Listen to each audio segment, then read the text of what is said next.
Hi, good morning everyone. We're here in our farm. Magdeworm mi sa amo ang mga goat. So, kailangan ako siyang i-deworm para dili sila magbasa ang ilahang waste, ilahang hugaw, ilang tae. So, maghatag mi nila o pakaon o feeds parang ang kanding dali ra kaayo manuol.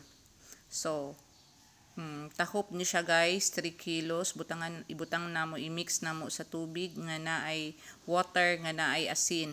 Parang mamo inom ang kanding na apoy taste na ay lasa. So, nagpa-assist ko sa kontrabahante parang mas madali kay mag-deworman sila akong gisugo para maka-deworm sa among mga kanding. So, inganaon ray buhaton, that is 3 kilos. O kung kulang pa, dungagan lang, good for 22 heads of goat. So, mao na siya, nagkuha ta og feeds food para sa mga chicken ducks, native chicken, heritage, and Torquay. O mao ni siya guys, kanang ato po na siyang lalugan na apod may mga baboy amo pong lalugan later, pero unahon sana mo kani akong giasquat na apad ay floater para sa tilapia pod. So mo na siya guys para sa mga chicken. So watch out, mag-start na mi og tawag sa amo ang mga kanding, parang muduol sila, dali ra kayo nila madakpan pag pag deworm.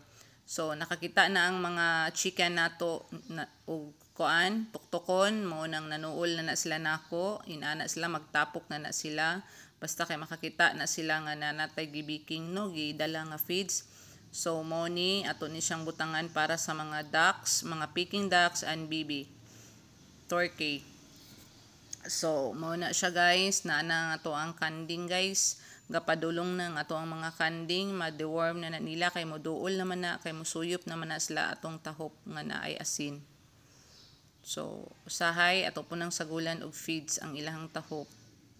So naghinahinay na sila og kadaghan, ang uban ana nila moduol na ron nang na siya guys, dakpo na siya ron sa tawo nako kay para ma-deworm sila. Gideworm na nina mo last time og balbasin, pero dili man kayo, wala kayo siya ni effect. So akong giutruhan og ivermectin after 1 month. So na guys, nagtapok na silang mga kanding guys. Daghan na unta ni, pero ubay-ubay pudsad ang nangamatay ani nga kanding. So nanuol lang ato ang native chicken, mga ducks, Torquay, ana sila, gamix na sila diha. So ana lang, itsahan po nato na sila dry feeding kay butangan raman na sila namo og tubig nga naay vitamins, parang maana dili mo adto og layo ang mga atong mga hayop. Di sila mo adto og lagyo, lang sila, magdumdum lang sila og anhi diri dool. So natay mga BB guys, mga chicks. Then money guys, makalingaw kayo no, sadya kayo no, sari-sari ang ato ang mga buhi sa farm. So na sila, daghan pa ni kayo guys, ang uban na dito sa bambuhan namo o sa kapihan namo galag-laag. So ang nakaduol lang mo ay nakatuktok, ang uban tuas lagyo, nanuroy pa, pero later on manhirap ituron ang mga nanuroy mga chicken namo. Inana sila. So makalingaw kaayo guys no, libre na ta sa ato ang mga manok na native, na atay kanding, na atay itlog, na atay fish, o kanang adto na punta sa ato ang baboy guys, ato ang pakanon ng atong baboy. Mao din siya ang ato ang mga Heritage Rhode Island na atay golden barred rock din ha, nasagol kay namatay man ang iyahang male ani. So gisagol na lang nako sa siya diha, natay Guinea.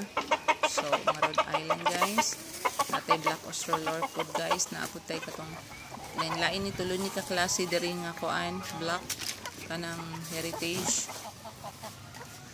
nang muna siya guys, makalingaw kaayo gyud. So ang mga eggs ani nila guys, ako ang pa-incubate pohon, baligya pud ni og mga trayo ano. Napud ay tay mga panabong kay kalingawan lang namo sa farm ana. So anita sa fish pond na pod Oo. no. Mo na siya check ta nila among baboy kapakaon ta kay amo pong gidi-worm. So moadto na mi guys, gadala mi og saging nga bulungan og gapalimpyo po dai ko sa ako ang ilalom sa kalubinhan kay parang kanding magpagustog kaon. So thank you for watching guys, have a good day everyone, enjoy.